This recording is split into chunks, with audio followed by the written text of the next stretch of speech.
Selamat datang di channel Bukan Sultan. 5 daerah yang sulit ditaklukkan oleh Belanda.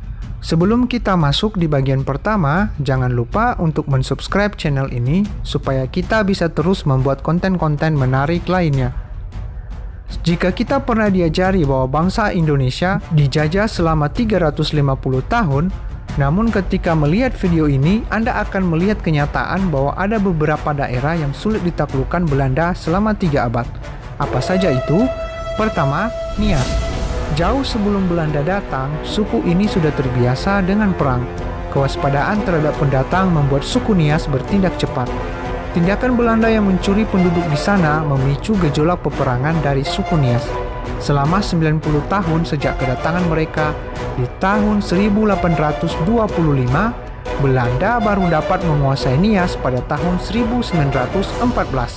Setelah mengerahkan persenjataan dan serangan habis-habisan, kata The Warriors yang diberikan bagi suku ini sangatlah tepat. Kedua, Jambi. Penguasa daerah ini dimiliki oleh Kesultanan Jambi. Dengan banyaknya lada di tempat ini, membuat Belanda masuk pada tahun 1833 dengan keinginan menguasai daerah ini.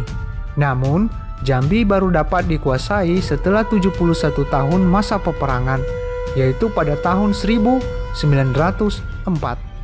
Ketiga, Bali.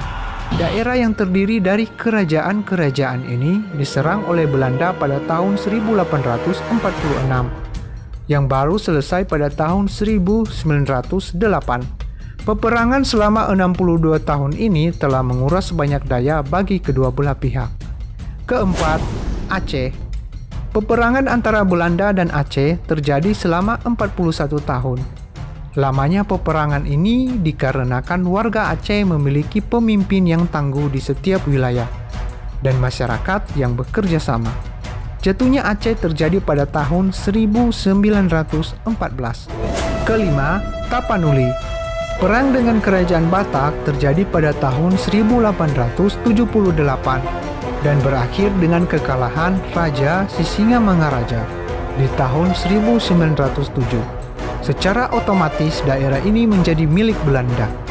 Demikianlah 5 daerah yang sulit ditaklukkan oleh Belanda. Terima kasih telah berkunjung di channel ini.